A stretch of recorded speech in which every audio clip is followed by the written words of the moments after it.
এক দেশ এক নির্বাচন শীর্ষক আলোচনা চক্রে যোগদান করতে বুধবার উত্তর জেলা সফরে যান বিজেপি রাজ্য সভাপতি তথা সাংসদ রাজীব ভট্টাচার্য। ধর্মনগর বিবেকানন্দ সার্ধ শতবার্ষিকী ভবনে আয়োজন করা হয় এক দেশ এক নির্বাচন শীর্ষক আলোচনা সভার। উপস্থিত ছিলেন রাজীব ভট্টাচার্য সহ বিধায়ক বিশ্ববন্ধু সেন সহ আরো অন্যান্যরা।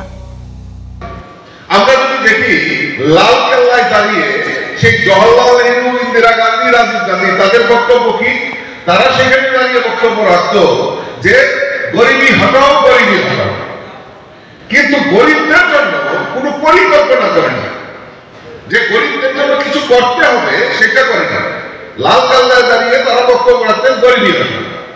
তো যখন সাংবাদিকরা জিজ্ঞেস করতেন যে গরিবী হটানোর জন্য আপনাদের কি পরিকল্পনা, नहीं इस साल छोड़ दीजिए, इस साल तो मैंने बोला है, अगले साल सोचेंगे।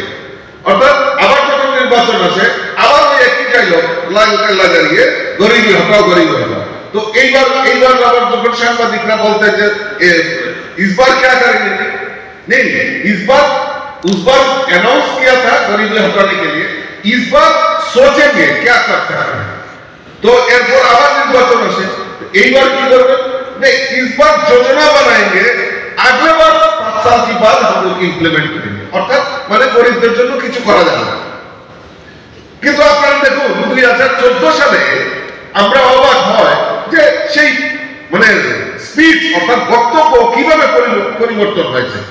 নরেন্দ্র মোদীজি দেশের প্রধানমন্ত্রী হয়েছেন 2014-তে, সেই সময় লাল কেল্লায় দাঁড়িয়ে বক্তব্য রাখছেন যে গরিবী হটাও, গরিবী হটাও বলেন। গরিবের জন্য কি যোজনা করতে হবে 10-12টা যোজনা সেখানে ঘোষণা করে দিলেন। কি ঘোষণা? যেটা সমস্ত গরিবদেরকে ব্যাংক অ্যাকাউন্ট করতে হবে। আরে অফিসাররা, ব্যাংকের অফিসাররা বলছেন আরে সব क्या बोल रहे हैं, गरीब का अकाउंट कैसे करेगा, उनके पास पैसा नहीं पैसा नहीं चाहिए, जीरो बैलेंस बैंक अकाउंट करो। तो बैंकेर ऑफिसरরা जिज्ञेस করলেন মোদিজিকে कितना दिन लगेगा, कम से कम तो 6-7 साल लगेगा।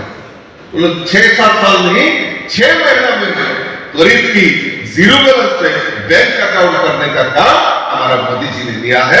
वो गरीबी हटाओ, गरीबी हटाओ ना, वो गरीबদের জন্য बैंक अकाउंट করা। তখন হয়তো আমরাও বুঝতে পারিনি যে মোদি জি এটা কি করছেন, গরিবদের জিরো ব্যালেন্সে ব্যাংক অ্যাকাউন্ট করবে।